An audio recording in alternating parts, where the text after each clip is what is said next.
Hey, what's up, guys? Welcome to WrestleLine Daily, and I'm your host, John Scott. We're back again for day three of this daily podcast up and towards WrestleMania. I want to thank everybody, as always, for all your really kind responses. Really nice to hear, like from some people, and what you're doing in and around the world. Actually, I had a really long couple of emails actually yesterday from some people, and that was really nice. I really appreciate it. I won't go into it too much. I'm not very good at taking compliments, but they were just saying it's cool that I'm about the fact that it's something else just to distract them, and I'm going to be around daily. So that's cool. I'm happy to hear that. And this was from a place that I'm not going to give it away, but it was a place where they don't get a lot of anything. Like, we're really fortunate here, given the current situation. Other places, not so much. So it made me feel very grateful and very, very humble. Anyway, moving on. Wrestling, of course. Yesterday I went through the WrestleMania card and gave some little thoughts about what I thought about it, especially sort of like my sort of enthusiasm going into each match. Got some good response from that, and also I tell you what I did yesterday. Just before we move on to wrestling chat here, I remember a couple of days ago I said about Neon Nights Arcade and Cafe. They are doing a special tournament. They're running tournaments every week on various retro games that you could submit scores to. Well, I had a go last night. I was abysmal. I was an absolute joke. It was horrendous. I'm going to post the full video on our YouTube channel, and I'll put it up on Facebook and Instagram and all that lark as well. But you guys can see my devastating, awful run at it, my frustration with this game. Hopefully somebody will find it entertaining. I hope that next week's game's a little bit easier. But yeah, please feel free to get on board with that. If you've got access to this stuff, then it's really cool. It takes your mind off it for a little bit. And please participate. Also, I know I'm kind of babbling on here a little bit before I'm talking about wrestling, but I want to make sure that everybody, if you're based in the UK, please, I know I keep saying this and harping on, but still, take the government's advice, stay indoors, just go out for the absolute essentials. If you are one of the fortunate people that doesn't have to work, doesn't have an essential job, or you're not volunteering, then all you've got to do is stay at home, and let's help the NHS, let's help the volunteers, let's help the carers, let's help the people in transport and all these other locations that still have to go out, doing that for us. Let's help them out by simply staying indoors. It's not that hard. Please do that. Please take that advice. Can't stress that enough. Okay, let's move on then to some wrestling talk, and at the end of the show I've got a nice announcement to make as well, and there's something good for you guys as well for you guys, so stick around for that. But let's go into some news topics, shall we? So WWE, they've been basically they're going to be taping as much content, it's been reported, as possible in the coming days that could extend into next week. This is obviously an effort by WWE to keep their stars at home, keep the talent at home as much as possible, try and get as much shot now in terms of footage, and archive it as best as they can. Of course, the only risk element to this is spoilers and things of that nature. They're going to have to be very, very careful. I wouldn't be surprised if talent have had to sign some sort of agreement as well, on top of already a confidentiality, which must be in their contract, obviously. But now I reckon there's an extended version of that.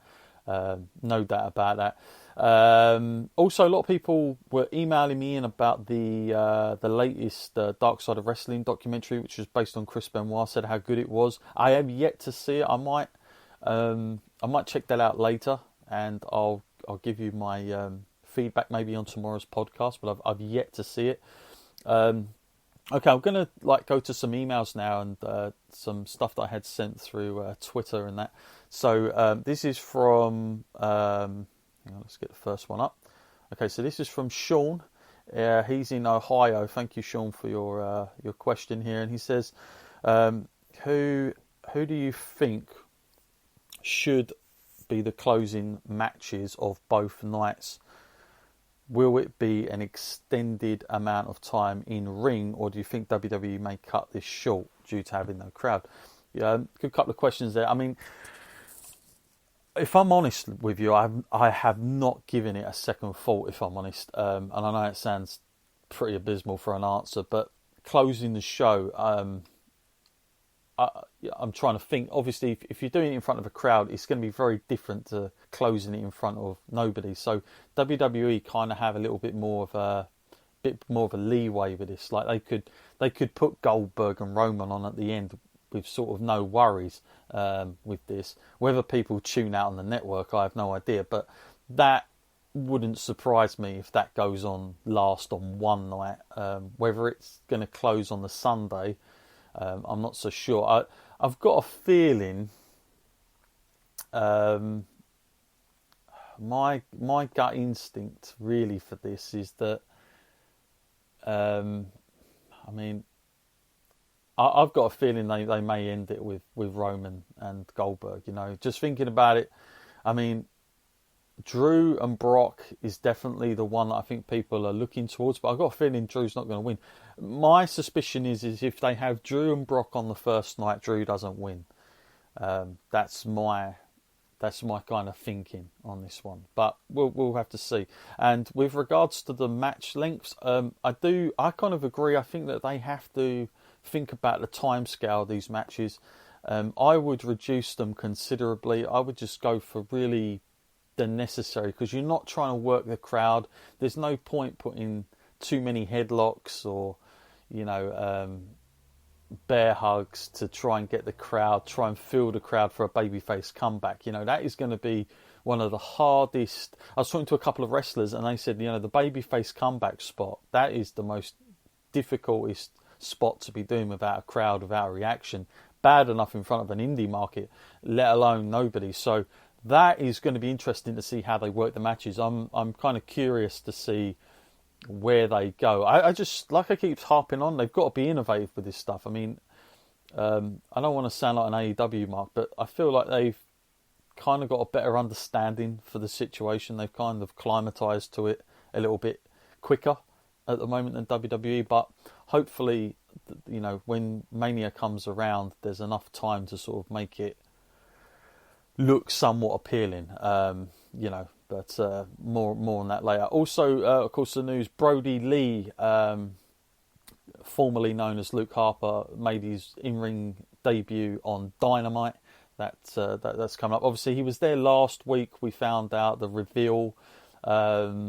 Actually, a lot of you guys are asking my opinions about that, because obviously, you know, I'm not a bit of a Luke Harper fan. I've always said this guy reminds me of Bruiser Brody. Unfortunately, like, I like Brody Lee. I just, the thing that put me off the most about him is the damn attire he was wearing. It just took me out of the moment. I don't know who come up with that. I would totally ditch that. I would try and go with a more. I thought he was just going to come out in black trunks and, you know, knee pads, arm pads, that kind of thing. Don't overdo it. Kind of like Bruiser Brody. I thought they were really going to go for that now that he's taken that name, but no, he didn't. Also, Matt Hardy, of course, who debuted as well. He's been very open about talking that he was offered an NXT contract, and obviously he feels he's got much more creative freedom here in AEW. I'd probably agree with that. I mean, I think he definitely needed a change. He's also spoke about the contract he signed with AEW, that he can work in Japan. I've got a feeling if he hasn't already, and I don't know if he has, so maybe one of you guys can tell me, if he hasn't worked Japan, that can only be like a bucket list thing, because I know that the Broken character is really out there, and Japan do have really out there characters, but I just don't see his style working. I think it could be quite painful on his body, the way some of those wrestlers work. So, I don't know. I mean, maybe it's just a bucket list thing. And if that's the case, maybe it'll just be a complete one-off. And I totally understand that. Okay, a few other questions. Just going to quickly whiz through them. Chris here, he's basically asking about the Brock Lesnar situation. As far as I know, like, there is lots of talk that Brock can't get over. I think that's happening. I don't. I think if anything, they'll record it early. I wouldn't be surprised if they've already taped it and put it in the can. To be honest with you, just to make sure. But yeah, I think I wouldn't have any problems with that. The only people that we've that will definitely not be there, I think Rey Mysterio is out because there's some connection with somebody in his family. I think with coronavirus, so they're not taking chances. So there are a couple of stars now already starting to itch that. So I think WWE were very wise in making their decision early on this. No doubt about it. Okay, let's go through some other things. What do I think about? Yeah, this is from Daniel, and he's talking about yesterday when I made the comments about the female wrestling, like, you know, why I'm not that big on it at the moment. Look, I think there's two reasons here. That I think Rhea Ripley and